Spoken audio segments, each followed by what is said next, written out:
Tuesday, September the 26th, 1984. Berenice Jackson interviewing Artie, what's your maiden name? Elmore. Elmore Neihart. That's right.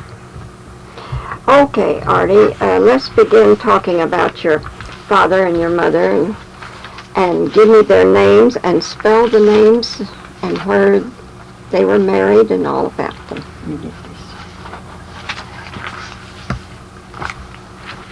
this. James F. Elmore, James Franklin's what was, Elmore.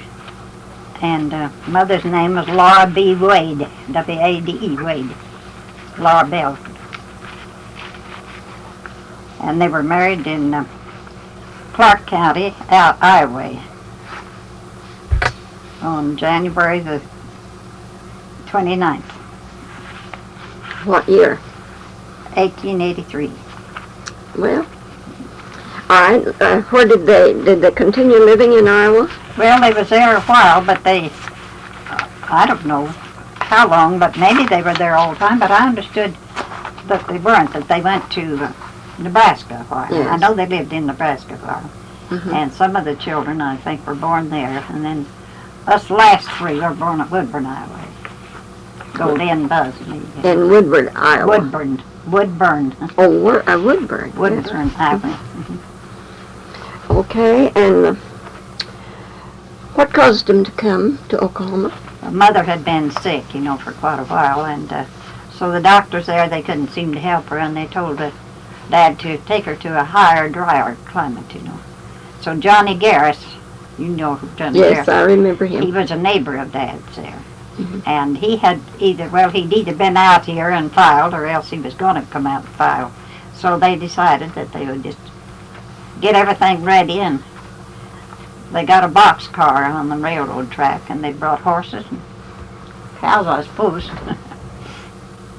Probably some All the tools. furniture and, Mm-hmm. and all their household belongings and all like that. And Johnny stayed with the horse and stuff. Yes. Took care of them, and Dad and Mother and us kids was in the passenger part. Yes. So they say now. Yes, I know you're telling this from memory or Yes. from what Hearing you've them heard. talk, yes. How old were you when you came to this country? I was 3, And what year were you born? born 1898. 1898. That would make 1901 when you came. Yeah, in February 1901. Mm-hmm. I wonder, I guess I would probably have been 4 then in March, wouldn't it, Mary? Yes. If I was 3, you see. But I was 3 anyway. Mhm. She died. Mary is Artie's niece, and she's going to help us on this interview. Let's name the children. How many were they, and give me their names. There was 7 children. Mm-hmm. Guy was the older, and then Alda Stevens was. Alda was the next one, Mm-hmm. and they called him Hood, of course. And then Gladys, my Mhm. other sister, and then Frank, James Franklin, he named after Dad, And And the next one then was, the next was Goldie, and then Buzz, or Paul Edward. yes. We called him Buzz. Mm-hmm. And me. And then you. Me. Mm-hmm. I was the last of the bunch. Are they all deceased except All you? of them. Mm-hmm. I'm the last one of them. And whole the bunch. 7, yes. All right, when you came to Oklahoma, where did you land? Well, we went to Johnny Garris's place first, they tell me, and we was there a few days until Dad could, they could make a dugout in the bank, Mm-hmm. on what's a jet place now, whichever, what That place would be south and west of the Slapout. present day town of Slapout. Yeah. Yes, okay. And we lived in it and in the wagon, I suppose, a covered wagon, couldn't have all got in the dugout, Yes. so many of us, until Dad began on a sod house, just as soon as he could, Mhm. a big one, that is good size. Describe that house for us. Well, it was one big room for the front room, we called it, and then the bedroom wasn't as large, but they were both good big rooms. And then it had a shingle roof, a gable roof, Mm-hmm. and had the boys slept up in the attic.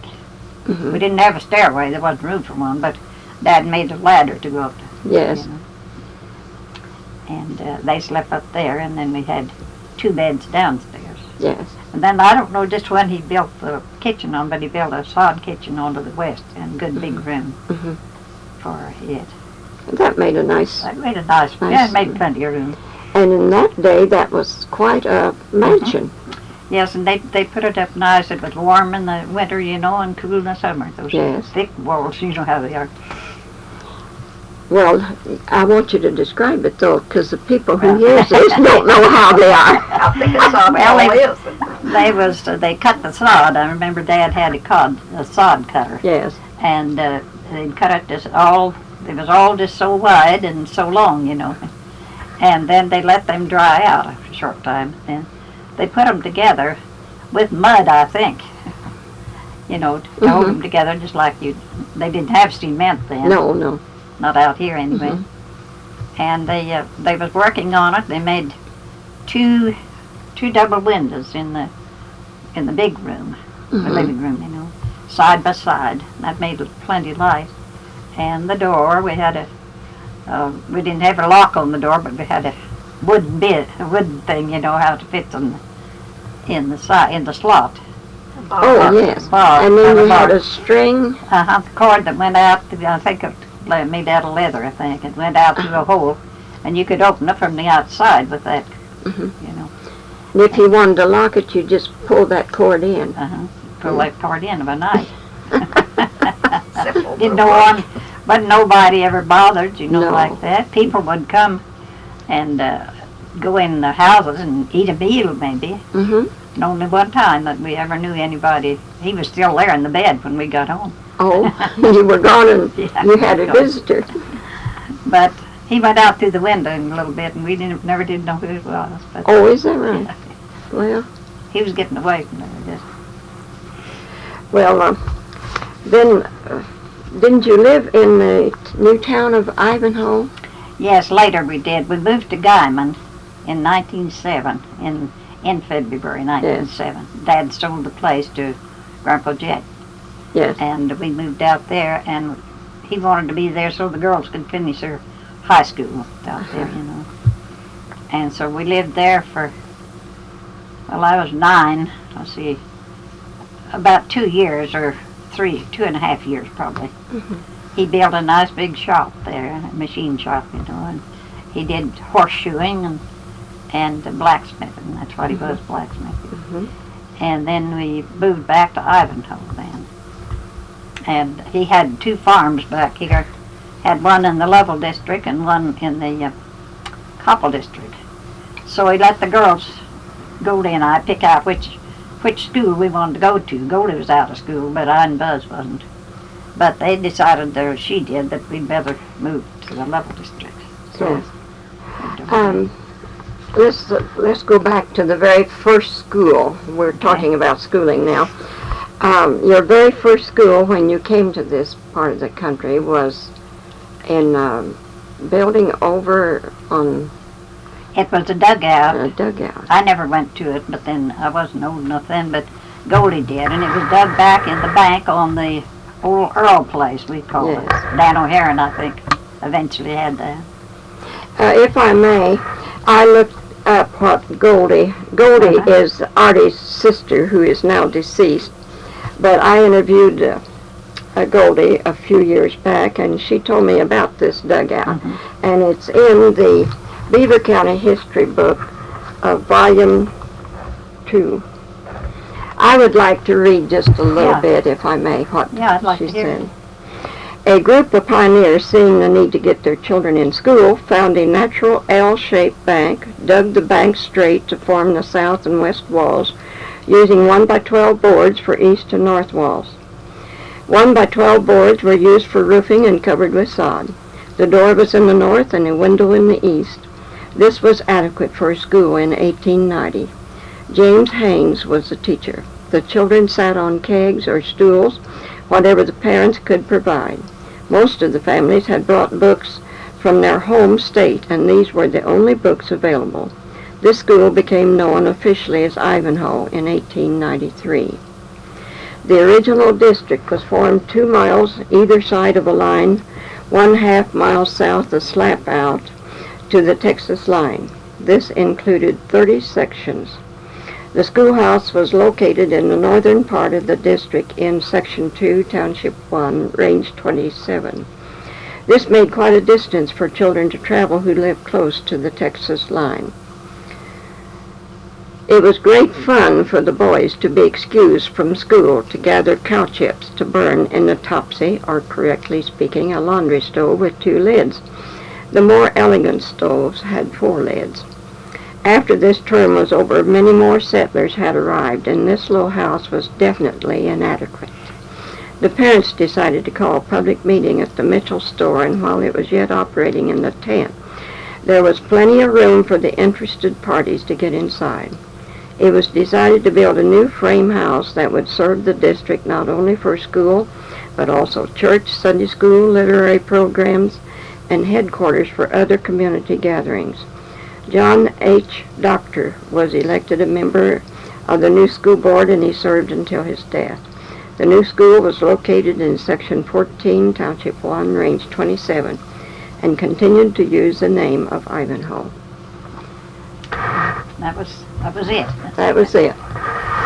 All right, then after school just lasted in this dugout then 1 year, apparently. Well, that's all we was there. And see, we moved there in 1901, so I think it was just a short time, and just a kind of a gap there, you know. Yes. Well, and you told me yesterday that that you went to school. You were only about 4. I was 4 when I went. And Goldie took blankets so you could take a nap. Comfort. Okay. The the teacher was Oldacre was the name, and he had I suppose Dad saw him about it, you know that, and he said, well, yeah, bring her right along. So because someone either had to stay there, Dad was working, you know, and I would be all alone. Yes. So they couldn't do that. No. I'd have followed him up. But anyway, I went to school then. But to me, I can't remember that part of it. Yes. I just went to school like the other kids. I had a desk just like the rest did. You know. And then you went into the new building that I just read about. Yes. It was Until, ready for us when school started. Yes. Until 1907, then you went to Guymon. We moved to Guymon then. And you went to school, of course, in Guymon. Yes. All right. Now, to get back, we have one farm in Lovell District and one in the Coppell District. Or Will Neihart. Oh, yes. But he had never lived there then. Yes. But you lived in Ivanho, didn't you? Well, we moved to, when we moved to Guymon, when we came back, Dad he got his contract for carrying the mail again. He carried the mail from Gage to Logan, you know. Yes, I remember reading that. May I read a little more here about your father? He started out from Gage to Logan by way of Cheney, Catesby, Venus, and Ivanho. Yeah. From 1901 to 1912. No, it wouldn't be that. No, it wouldn't be 12. But yes, he was still carrying the mail on the Star Route when we had that bad winter, 11 and 12, you know. Oh, in 11 and 12, yes. And then he also worked as a blacksmith in Ivanho. Yes. Well, after we came back from Guymon, he didn't take the mail route right away, but he had a blacksmith shop in South Ivanho, but then. Oh, it was. He didn't. He had one in North Ivanho across from Mitchell's store. They built on the west side of the... Can you remember how North Ivanho lay? The section line was the main street, wasn't it? Yes. Beginning on the west side. Can you remember how the buildings were positioned on the west side of... Well, there was Mitchell's store. All right, beginning from the north. It was the north corner there. Yes. And then there was... I can't remember exactly. There was a building or two in there, but I don't remember what was in it. And then on the east side was Adams's hotel, you know. Was it sod or was it a frame house? No, it was a frame house. It was a frame house. But that was about 19, well, I don't know, later than that. We'd been out there until 1910 probably. And then Adams's store was, or hotel was put in there while we was gone. Yes. And then Dr. Markley had a little place on up the street on the west side, up the road on the west side of it. Just a small place. And where was the churches? Well, they was on the west side of the road. And there was a Methodist church and a Baptist church.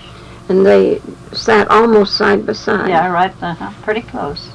And you could hear, in the summertime when the windows would be open, you could hear each other. Yes, I expect. Can you tell me anything funny that went on at that time?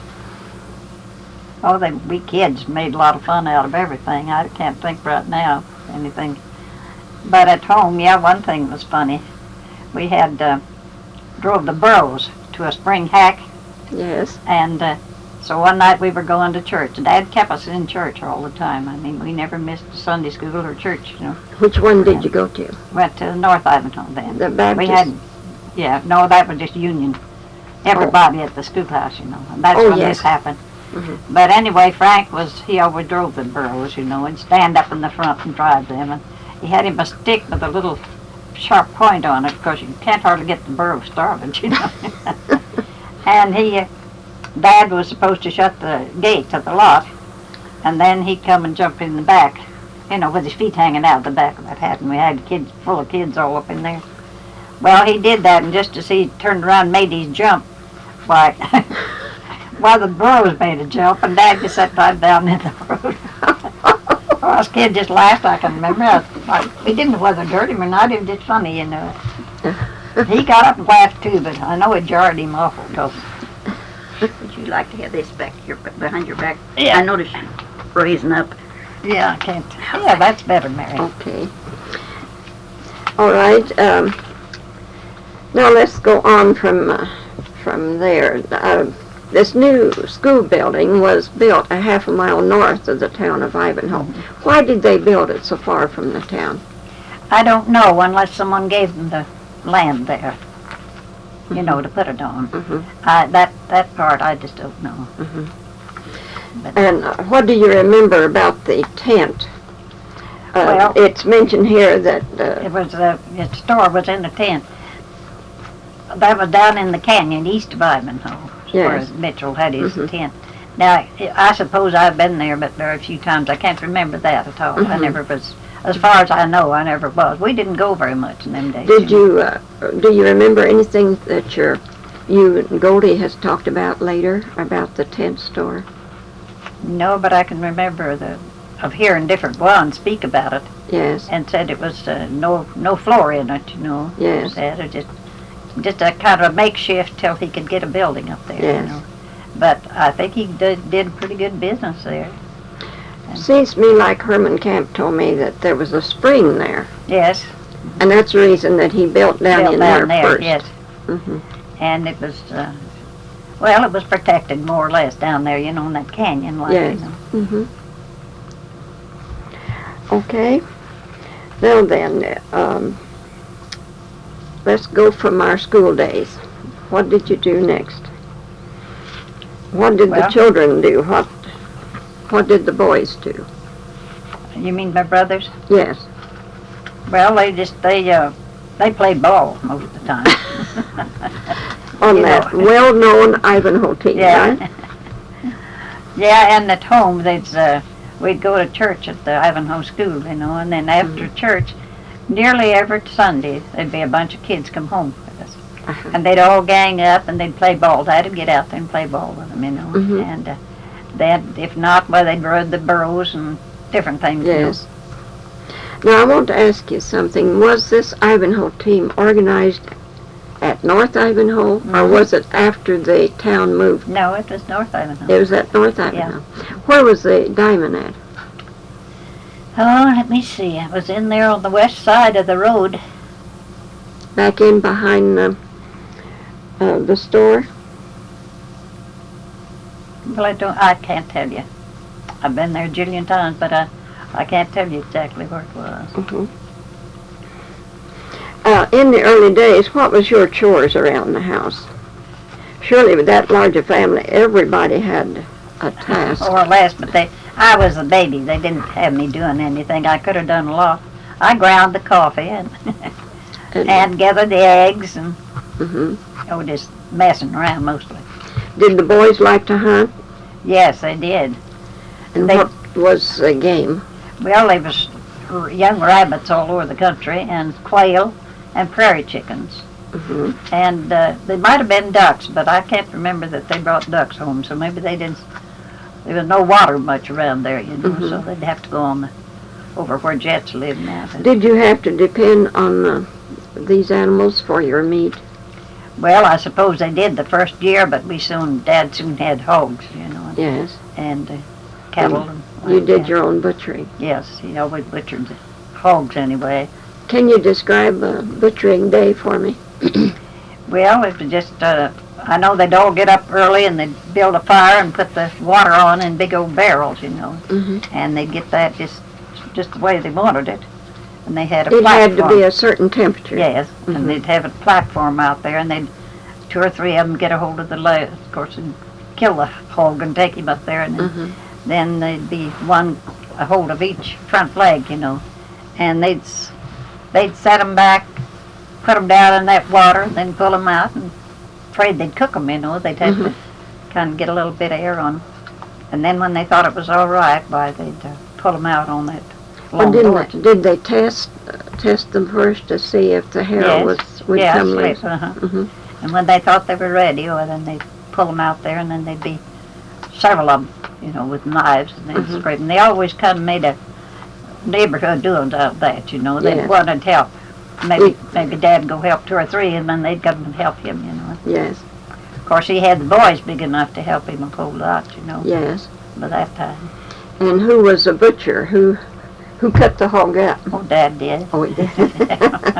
Everybody did their own butchering then. Well, how did you cure the meat? Well, they put it just pure old salt then. They didn't have smoked salt yet. And they'd lay it out on boards, you know, and salt it. And by that time, the time I can remember, why they'd put it in the kitchen, had boards across in them, put it in there and put the salt on it, and you had to let it lay so long, you know, and then re-salt it.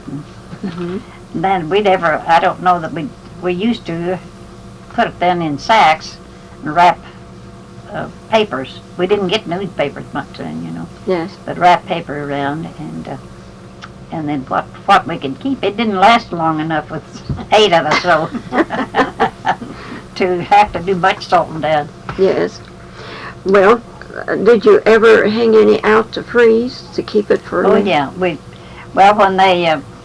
the boys would go hunting, which was just every little while, you know, they'd bring home quails and prairie chickens and rabbits and stuff, and we'd all get at it and get them all. We'd put them in sacks, flour sacks, hang them up on this board. The north end of our upstairs was all wood, you know, and they'd big nails up there, and they'd hang those up there.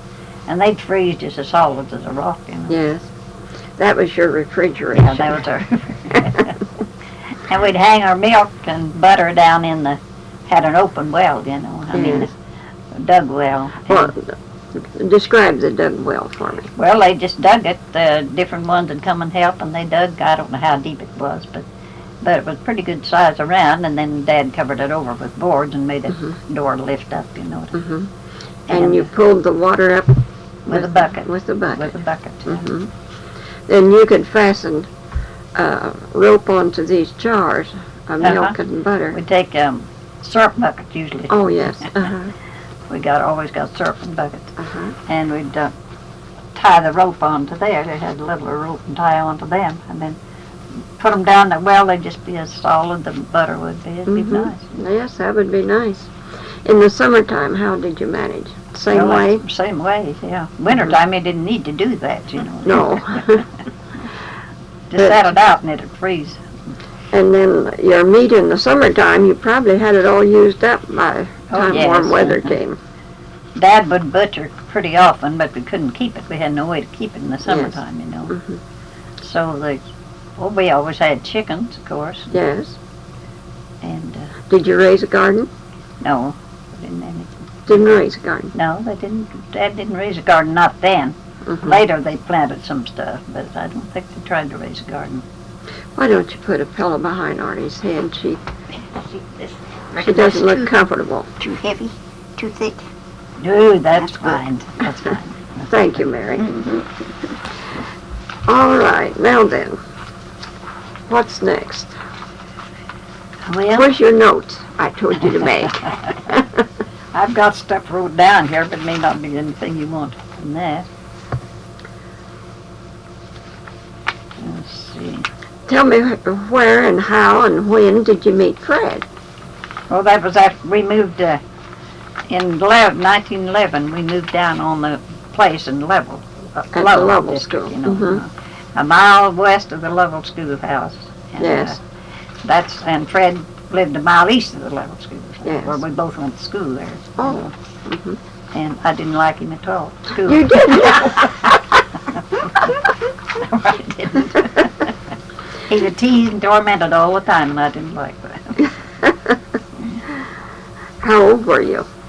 Let's see, I was about 14, 15 then, 14 And again. in what, the 8th grade? In 8th grade, yeah. We were all in the 8th grade. And Fred was too. Yeah, and Buzz, my brother, and Rose, Mm-hmm. all of them, you know. Okay, did you find something in your notes to tell me? Well, let's see.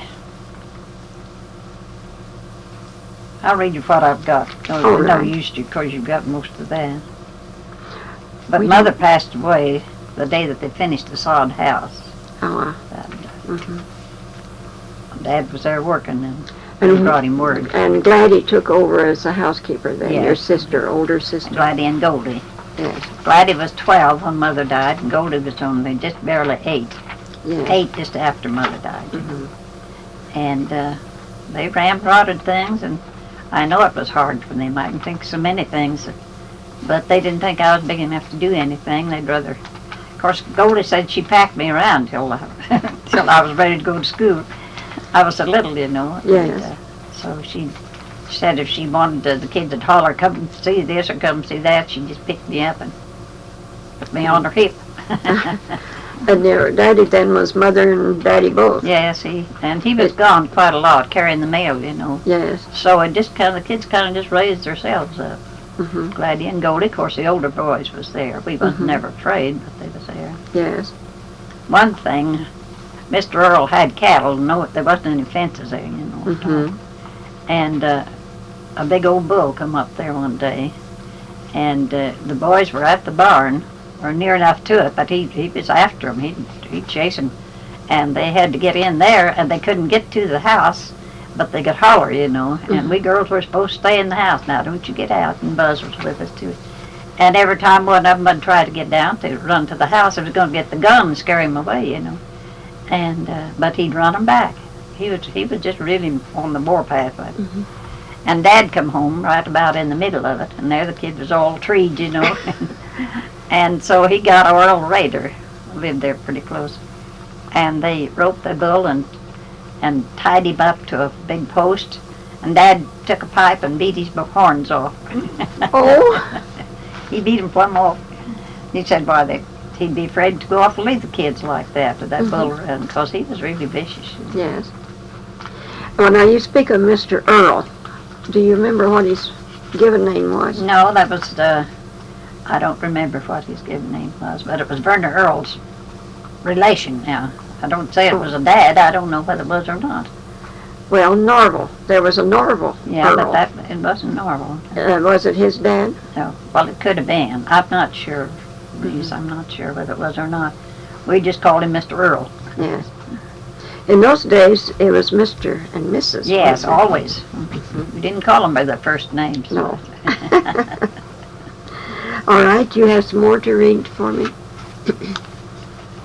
Let's see. Mine is finished.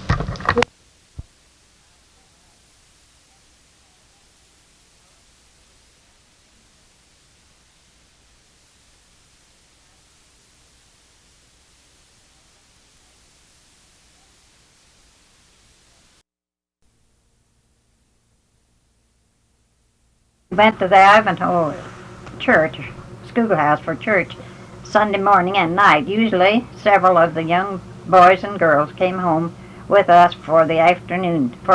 They would ride the burros and play baseball. Dad liked to have them come and would play ball with them. He always said if they came there, he knew where his kids were. It was a gathering place for the young teenagers, and I think they liked to be there, as Dad always made them feel welcome. It was hard for the girls, I know, to have, I don't know how she fed them, hardly, to have the extras for dinner. I realized that when I got older. I remember Frank was usually driving their burros. This is what I told a while ago. Yes, you told that. We'll skip that. See.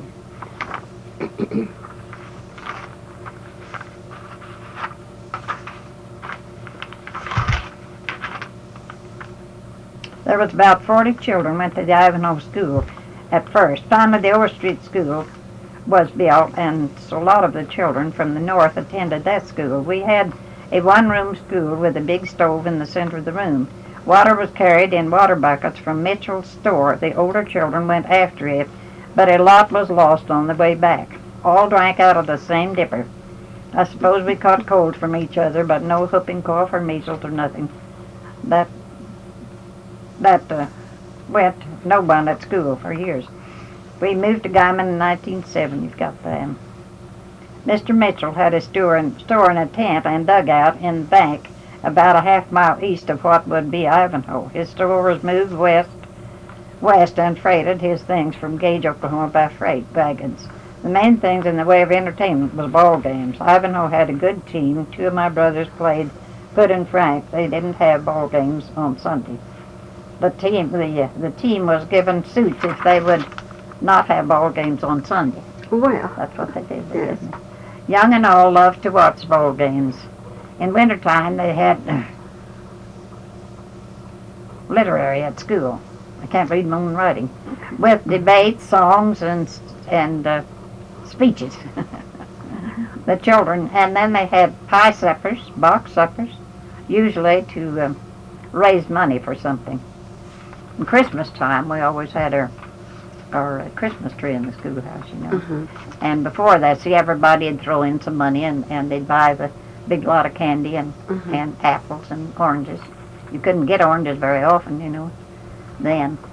No, and they were quite a treat at Gave Christmas us a time. treat. I never did like them, but then I don't like oranges. But I never had cared for oranges, but I suppose I did then, you know. But we had, when the first Christmas after Mother died, why, Dad was gone with the mail, you know, and when he got home, everybody was in bed asleep except Goldie. She was in bed, but she was awake. She told me this. I didn't know it at the time. And she said Dad told her to come and help him. So he lined up 7 chairs in a row, 7 of us kids, you know, and he had her to put candy and apple and an orange and nuts, peanuts, about the only nuts people had then around, and in each chair, you know, and that was our Christmas. Well, it sounds like your father was a really a wonderful man. Well, if he hadn't have been, we'd have never made it. Yes. Good Christian man. If we got a cold, well, Dad would have the girls to fry onions and make an onion poultice, you know. Yes. Put on our chest. And our hands would get chapped in the winter. We'd just take the large, you know, and put on, wrap them up in cloths so it wouldn't get on the bedding.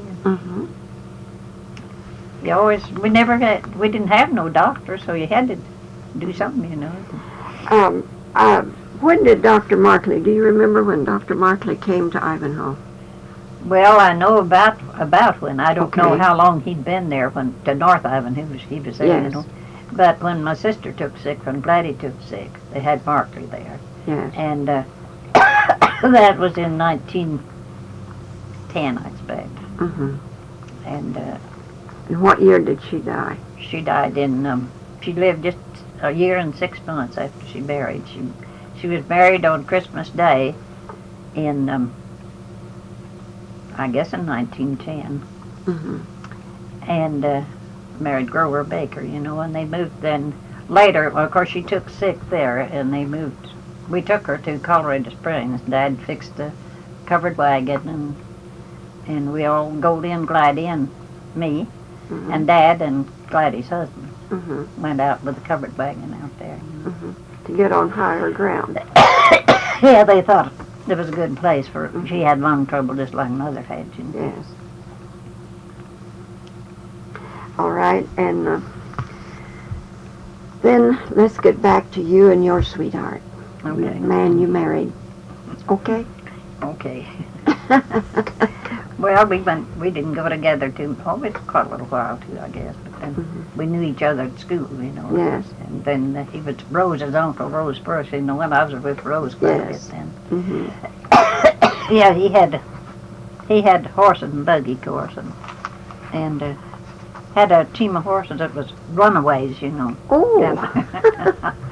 And Dad worried about it. I didn't think about it at the time, but just the minute they were let loose from the post, you know, their reins were untied, they'd give a big jump, you know. Well, Dad had come out there if we were home, you know. He'd come out there and hold their heads, hold the horses till Fred could get in the buggy. Yes. We never had a runaway when I was with him, but he was there one night, and it was winter time and cold, you know, and the horses got cold, I guess, standing there. Well, Dad was in bed, snoring, sleeping, and so Fred went out there to get, and he made his jump all right, but his foot slipped and he didn't make it to the buggy, and the team went up, but crossed the yard, the buggy upset, and they was dragging it behind them and tore that buggy all to pieces. But it didn't hurt Fred. No, Fred wasn't in the buggy. He Yes. hadn't made it in there yet. Mm-hmm. They were dangerous. They were pretty little horses. But What year were you married then? we was married in 1915 Mm-hmm. on my birthday in March in 1915. And you were how old? 17. 17. Okay, where did you and Fred live then? Well, we stayed with his folks for a couple of years. His dad was crippled, you know, and Fred did the farming. Yes. And they had a farm, a homestead right east of the Lovell School, a mile east. And we lived there, I guess about a year and a half or 2 years maybe. Mm-hmm. Then they moved to Missouri, and we stayed on the farm. Yes. And is that where your children was born? Both the boys were, Kenneth and Cloyd, were born there. And the girls were born in Frida in Follett and Mikey in New Mexico, Yes. or Carroll. Mm-hmm. Can you remember the World War I? Yes. Did Fred have to go to? He was one of the first in Beaver County to be called. And we went to Beaver, for his examination, and he passed. Didn't find a thing wrong with him, but he was married, and we had Kenneth. Yes. And so he didn't have to go then, but then he would have had to went on the next call if the war hadn't ended. What it did, he'd been in the next call. He was farming wheat land too, and so he didn't have to go then. Do you remember anything about the flu epidemic? Yes, I did. We didn't have it the first winter, however. Oh. We went to Missouri right in the middle of that. His dad got sick, and we went back there, and was back there for about 6 months. But all the way through, we went on the train, and people had things over their faces, to keep from breathing like that. And we never did get it. And in Missouri, the people were just dying like flies with it. But we escaped it that winter, but we had it the next winter. But it wasn't bad that winter. I mean, it was bad enough, but then it wasn't bad. Yes. Like, nobody around died with it hardly. I don't know whether the doctors didn't know what to do with it, I guess, at first or something. Do you remember Armistice Day? Yes. What did you do? Well, we were in Missouri with his dad when that was, and his dad was on his deathbed, you might say, So you didn't celebrate much? No, we didn't celebrate, but when he was, that was all signed, wherever whistle in town broke loose. They had different places there, and and it excited him. He was laying in the bed there, and so Georgie and Fred's sister, and his mother and I all was there with him, and we got in behind him and set him up, and he knew and told him what it was, Yes. And he just cried, and a tear just rolled down his face. Well, now he was in a war. He was in Civil War, yeah. Do you remember him telling anything about? Not much. Not to me. He just he wouldn't hardly talk about it. Yes. He took though typhoid fever while he was in there, and very near died, I guess. Well, didn't he get injured? Well, he had a sore on his leg from a typhoid fever sore, Oh. and that never healed. Now they healed it up one time and threw him into fever again, so they had to just let it drain, you know. Mhm. And it hurt him so bad, you know. He just That wasn't an injury then. no wasn't injured in that, but he was sick from that. I mean, had no care, you know, hardly. Yes. So Hmm.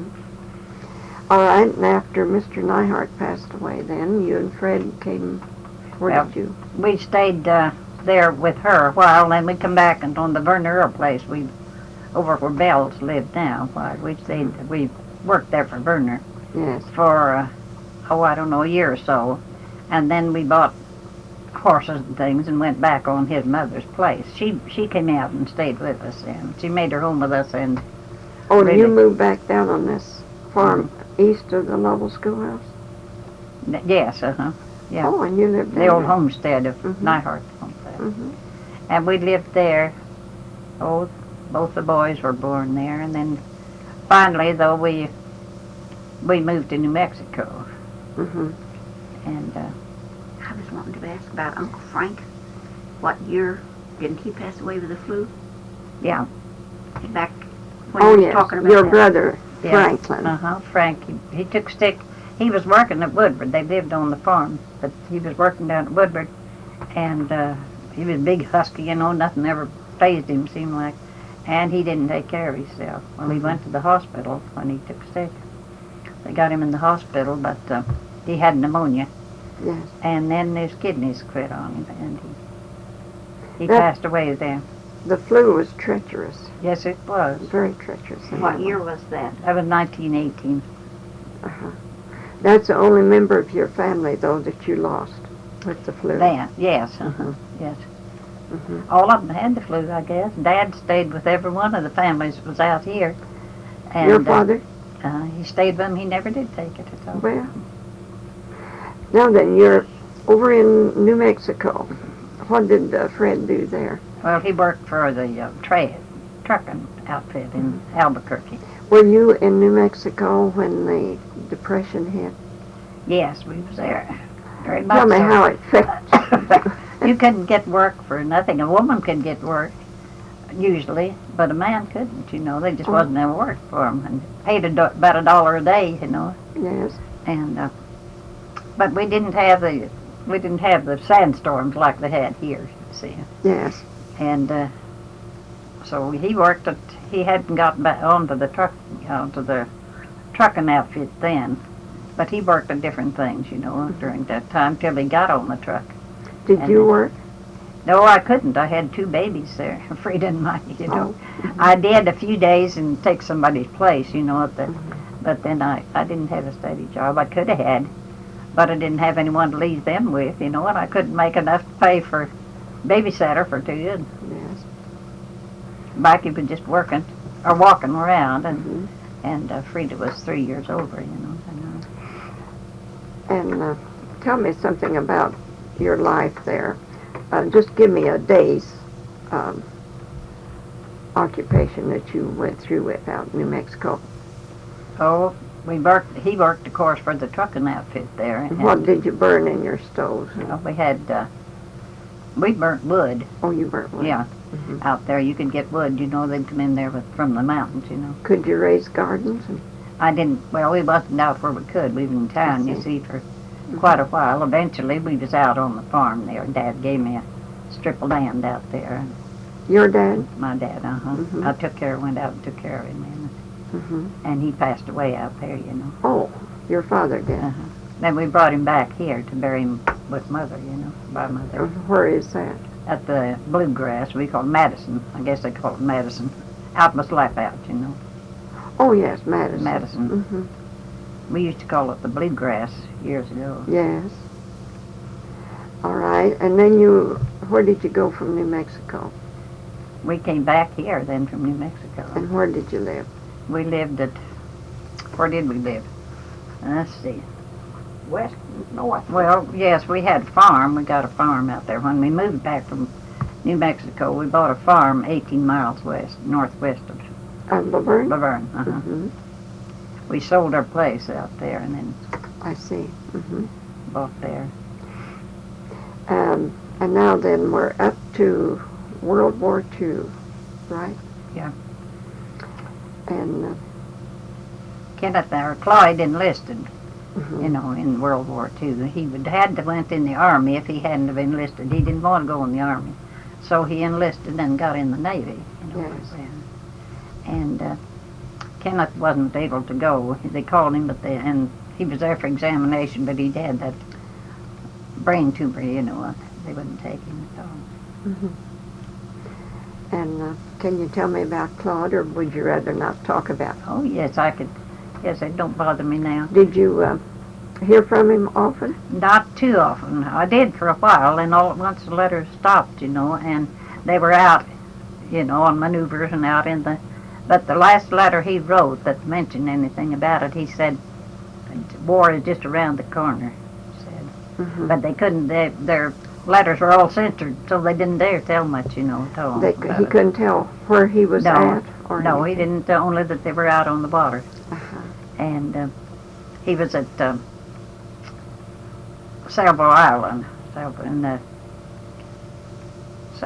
yeah, no, Salvo, S-A-V-O, I guess it was. Mm-hmm. That's where that midnight battle, you know, they had a midnight battle, and the Japs had attacked them there. They knew they were coming. They'd got word they were coming, I guess, some way, signaled or something. So they sent the bunch, all that was on this island, Guadalcanal was, you know, and they sent the boys out, and Clyde's ship was one of the first, because they was on destroyers, you know, and they were the first. They sent them out first, and the others followed right along, you know, behind them like, but they lost, I don't know how many that night, but they routed the Japs. They didn't let them take the island. They were trying to get the airstrip there, you know, at the island, but they turned them back, but we lost, I think it was 9 ships? Our ships, I think, that night. And this Bingham boy that married the Wallenberg girl, he was on that same ship. Mm-hmm. Was he the one that told you how Clyde died? Well, no, I talked to him some after that, but a boy there that wrote, Clyde had wrote, he said, I'll give your address to his buddy. Mm-hmm. And then he gave him his folks' address. So if anything happened, either one, they could write, you know. To Yes. So this boy wrote to us after we knew Clyde was gone. Then wasn't long till he wrote, and he was. See, Clyde was down in the engine room, and but the hours that they were off, why he was up on right in the worst place, I guess, right on the end of the ship, all up. Anyway, it just where they shot him was shot right on that end, and but Wallace Bingham, now he was injured pretty bad, and he wrote to me afterwards and said he didn't know that Clyde, he didn't know who was hurt. Said he was like, you didn't even dare to light a cigarette or anything, no light, you know, didn't show no light, and he said that unless you were just standing right by someone, you wouldn't know what happened to him. You know? But he was injured in his foot, and he never had the full use of his leg after that, I think. Yes. Had a brace on his foot or ankle or something. And these shells then hit where Claude was, or Clyde. Clyde, on that end of the ship, and that's where he was. Was he killed right there in the ship? They don't know. They didn't know. Another boy, well, that's the same boy that Clyde had gave the address to. Well, he wrote, and he said, we don't know what happened. We know that end of the ship was blown off. So. But he said they went back, said don't worry, that he was left on the ship. The ship burned after that. And he said that they went back the next day and searched it from top to bottom to be sure there wasn't anybody left on it, you know. And they couldn't. But he said he knew there wasn't any, that he wasn't left on the ship, you know. Yes. And then it burned, but they had to destroy it themselves because they didn't want it out in the ocean to cause wrecks and things, you know. Yes. All right, and that was a bad experience for you in Yes, World it War was. II. then you lived on this farm for how many years out of Laverne? No, we was there about 3 years, I guess. Mhm. Then we decided we was going to go to eastern Oklahoma. Mhm. But we didn't find what we wanted, and we come back here, and we got a chance to get this place. Mhm. So we just settled down here. It was near school time by that time that we wanted to get the kids in school. You know. Yes. So we settled down here, but Mhm. that was 30-some years ago. So been in that, don't seem like it could be that long, but it has been. Mhm. And then when did Fred get sick? Well, he was sick for about a year before he gave up working, you know. Mhm. I can think back now, and I know he was sick. He complained he always did have stomach trouble all his life, nearly. I mean, from the time he was a little kid, his mother would tell about how sick he'd get, you know. And then Mary Barth, you know, she'd tell, Mary Lloyd, she went to school when he did there, and she'd say they'd look over there and Fred would just be white as a sheet, and they knew he was getting sick, and he'd just get up and run outdoors. He did. Well. And but then about a year, though he was about a year, he was sick. He worked until in July, I think it was, Mhm. and finally we took him down to the doctor. He had a hemorrhage, and we took him down to the doctor, and so he put him right in the hospital, you know. Mhm. And then he was back home a little while, and then we took him back again. And then we brought him home in February, and he passed away in March then. You've had a lot of sadness. Yes, and we lost Kenneth, you know, the older Yes, boy. you lost both of your boys. Both the boys. But you've got two lovely girls. Got the girls, and it's a good Yes. thing we had them late in life, or we wouldn't have had anybody left. Yes. Well, tell me about Frida now. Well, she's working Who now. did she marry? She married Gary Nottingham. She met him. She went to Amarillo to work, you know. And so she met him down there, and she was working out at the air base there, and he was in the Air Force, you know. And then they was, I don't know how many months it was, but till they were married. They was married the first day of August, but I don't remember what month she went down there, you know. Mm-hmm. And where is she now? She's at Woodward. She's a nurse there at Woodward, Mm-hmm. and then has a little store there, too. She's an RN? Yeah. Mm-hmm. Okay, and what about the second girl? Carol. Mikey, we call her. She's out here west of Slapout, you know. She married Joanne, and they're on the farm. And can you tell me about her trip to Germany to see her husband when he was in World War II? yes, she stayed here with us until he had to be over there so long before she could go, you know. Yes. And so she worked here in town and at the drugstore, and we took her to Dodge City, and then she went to New York. He had an uncle, I think, Joe did, in New York, and they met her, and then seen that she was there a day or two, and then they put her on the plane and herded her for Germany, you know. And when she got over there, just before she left to go over there, we'd gotten a letter from Frida, and they were in England then, and we got a letter from her, and she said, by the time you get this, we'll be in Germany. And they had been wanting, they was going to send the man, he worked in the hospital, Gary did, and they were going to send someone from there to Germany. And so he asked for the job. He wanted to go there, you know. And when he got over there, we didn't have time to get word to Joe, you know, that he was coming. And so he said that he looked out the window where he was, and there was somebody coming up the walk, and he said, if I didn't know that Gary was in England, I'd swear that was Gary, Frida's husband, you know. Yes. It wasn't him, of course. And so then they was together over there. He said That they was was really quite a happy. Reunion, wasn't Yes, it? it was. Quite a surprise to him, you know, not Yeah. knowing. Of course, Gary knew Joe was there, but Joe didn't know Gary was coming. Yes.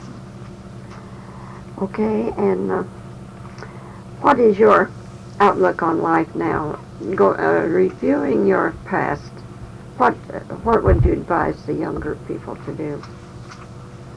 And what is your I outlook don't on know. life I just now? advise them to do, just make the best of everything, I guess. But there's not much, when you get to be as old as I am, there's not too many years to look forward to. How old are you? 86 and a half. Be sure and put that half in. Well, now the 15-year-old girls always wants to put the half in, but I Yeah. didn't know the 86-year-old girls did. Tell me about the celebration they had for you on your birthday. Was it a surprise, or did you know it? No, I didn't know it for a long time. It was supposed to be a surprise, and Mikey let us slip one day there, and she would have had to told me anyway, or some of them would, I guess. But she said something that I knew they were doing something, but I didn't have the least idea it was that. But I just thought all the folks would be coming, you know, Gene and the kids and all like that. Mm-hmm. But I was surprised when there was so many there. There was over 100, 120 some, I think, Well, signed away. and you had another surprise that day. Yes, I did. Tell us about it. My great-granddaughter was born on my 86th birthday. That was Wayne and Kelly's girl. Yes. And they'd looked for her for 2 or 3 weeks, and I told them just she'd be there on my birthday, but I didn't suppose she would. You know. But I was really tickled. Well, now this celebration was 2 or 3 days after your birthday, right? Yes, on the Sunday. Following your birthday. And then... It was on Saturday, wasn't it? Was it, Mary? I'm just trying to think. I think it was on Saturday. I kind of believe it was too. And your granddaughter Was there. with her baby. With her baby. And the baby was 3 days old. And you got to hold your Got to hold great-granddaughter. her, yeah. Mhm. We took a lot of pictures, you know. Mhm. I was sure proud of that little What church are you a member of? Church of Christ Church of Christ. here in Laverne. And can you think of anything else to tell us? Oh, We not might that- have missed. Can't think of anything. I'll think of it after you're gone and through, of course. I'll think of a lot of things. Mary, can you think of something she might have left out that you remember your mother? No. Mary's mother is Goldie, the My sister of Mrs. Neihart. Really, I don't. I'm like Aunt Artie right now. Later I may. But Mm-hmm. Well, I can think of so many things that's happened. One thing I do remember when we sat on the well, oh, Buzz yes. and I, we went to visit over at Johnny Garrison's place. And you got Yes. room for that. And so, of course, the bigger folks was all messing around there. And that was after Mother died, I'm sure. And Buzz and I, he was 2, 3 years older than I was. And we were moseyed around just to have something to do, you know, through the pasture. And we come on to an old dug well out there. And there was a fence around it so the stock wouldn't get in. And it had caved off so bad that down in, you know, in the well. And so anyway, we crawled through the fence and we sat with our feet hanging down in there. We could turn over, look down, and there was water, you know, down there, a lot of water. And well, we'd pick up little rocks and gravels and put down and make them. And we sat there and played as long as we wanted to, and finally got tired and we went to the house. And the folks asked what we'd been doing. And when we told them, they just hit the ceiling, you know. Why, didn't you know any better than that? You fell in there with, you'd have drowned in spite of everything, you know. Of course, Yeah. time they'd have run, the other one that was left would have run to the house. But if one had fell in, we'd both, because we was sitting right together with our feet hanging down in there. But you were having fun. We was having fun. Were there any buffaloes in the country that you can remember No, at that I never time? saw a buffalo in the country then. Mhm. Were there any snakes or any wild animals that you might be afraid of? Were there lots of coyotes No. or wolves? There was no wolves, I don't think. They was probably coyotes, all right, but I can't remember much about coyotes then. But there was nothing. Did they have rattlesnakes then? Yes, Were they bad at that time? they was well, not too bad, but Mine just finished. we'd go to Ivanho, And up there where the painter place, well, 2 miles south of Dad's place, 2.5 miles. Mhm. And there's a prairie dog town there. Mhm. And we'd go up that road, you know, and through that prairie dog town, you'd just see rattlesnakes. They was in there, you know, where the prairie dogs were. And it was a big place. They had to finally poison them out. They got to taking all, that is, prairie dogs, you know, got Yes. taking all the grass around there. Yes. Well, there for a time, they didn't seem to have rattlesnakes. Well, I don't know. I Of remember course, them. you were gone and Yeah. part of the time. But now there was lots of them up there. Wherever there's prairie dogs, there's rattlesnakes, and I don't know why. Whether they stay together down in there, or whether they Well, that's where they hibernated. down in there. Down in those prairie dog holes, yes. All right. Then if we can't think of anything more, I'll say thank you, Artie, who's been my lifelong friend. I remember Artie and Fred when they were young, and I thought Artie was the most beautiful girl I ever saw. Don't flatter me And like I was that. just a little girl. I remember how good your mother was to me up there. She was there when Floyd was born, you know, with me. Yes. And we just, I don't know how I'd have spent many a lonesome time if it hadn't have been for you folks up there. Because, you know, after his folks moved to Missouri, why, then I was there. He'd be working, or I'd be there at the house by myself. You know. Mhm.